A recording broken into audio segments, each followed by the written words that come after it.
శుభోదయం అండి అందరికీ. ఇవాల్టి టాపిక్ వచ్చి మీకు కోచింగ్ గురించి చెప్పబోతున్నాను. అది కూడా నాకు ప్రత్యేకంగా ఎక్స్‌పీరియన్స్ జరిగిన దాని వల్ల ఏంటి ఉపయోగం అనేది చెప్తాను. సో, మెంటరింగ్, ట్రైనింగ్ అలాంటివి చాలా ఉంటాయి. కానీ కోచింగ్ అనేది కొద్దిగా డిఫరెంట్.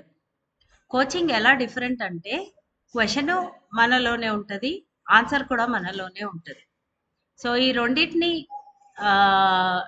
కనెక్ట్ చేయడానికి ట్రై చేసే వాళ్ళే కోచ్ అన్నమాట.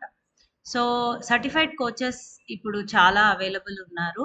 వాళ్ళందరూ కూడా మీకు హెల్ప్ చేస్తారు. సో, నాకు ప్రత్యేకంగా ఎట్లా హెల్ప్ అయ్యింది అంటే కోచింగ్ ప్రాసెస్ నాకు లాంగ్ టర్మ్ డయాబెటీస్ ఉంది. అండ్ ఎంత ట్రై చేసినా కూడా అది తగ్గడం లేదు. ప్రతిరోజు టెన్షన్స్ వల్ల అది ఇంకా పెరుగుతూనే ఉందన్నమాట. సో, ఎందుకు నేను ఇంతగా వైట్ రైస్ అంటే ఇష్టపడుతున్నాను అనేది నాకు చాలా రోజులు అర్థం కాలేదు. సో, కూర్చొని కోచింగ్ ప్రాసెస్‌లో ఆలోచించాననమాట. సో, నేను స్వతహాగా కోచ్ కాబట్టి నాకు కొంచెం ప్రాసెస్ తెలుస్తుంది.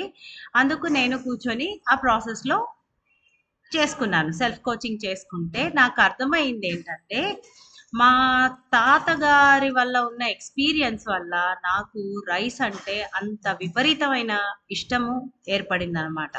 సో, అప్పట్లో తినడానికి కూడా చాలా కష్టంగా ఉండేది. నూకల బియ్యము, ఆహ్, ఇంకా తైదలు అలాంటివేంటో తినేవాళ్ళు. సో, మేము సిటీలో పెరగడం మూలాన మాకు వైట్ రైస్ అంటే తినాలనిపిస్తది. ఈ విరిగిపోయిన బియ్యము, నూకలు అలాంటివన్నీ ఇష్టపడేవాళ్ళం కాదు. సో, మా తాతగారింటెళ్ళినప్పుడు అక్కడ వాళ్ళ విపరీతమైన కష్టం వల్ల ఆహ్, ఆహ్, వైట్ రైస్ అనేది తక్కువ దొరికేది.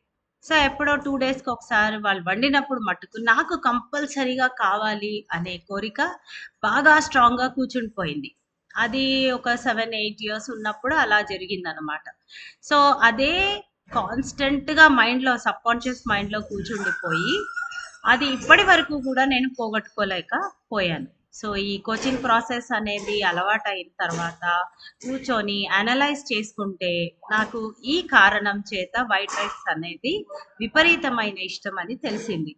సో, ఎమోషనల్‌గా ఈ ఉన్న బ్లాక్ వల్ల ఇన్ని రోజులు నాకు డయాబెటీస్ డయట్‌లో ఈ వైట్ రైస్‌ని అవాయిడ్ చేయడం అనేది చాలా కష్టపడ్డాను.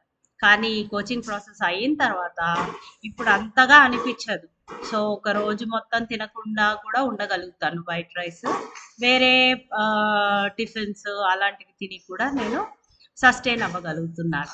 సో, మనల బాడీలో ఉన్న ఆహ్, ప్రాబ్లమ్స్ అవి ఏ రోగం ద్వారా అయినా మనకు తెలుస్తుంది అంటే, దానికి సబ్‌కాన్షియస్ మైండ్‌లో కంపల్సరీగా ఏదో ఒక కారణం ఉంటుందనమాట.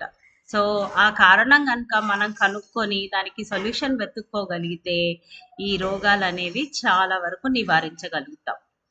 సో, ఈ పర్టిక్యులర్ కాన్సెప్ట్ మీకు చాలా ఉపయోగపడిందనుకుంటున్నాను. Thank you. మళ్ళీ ఒక టాపిక్‌తో మళ్ళీ వద్దాం. బాయ్.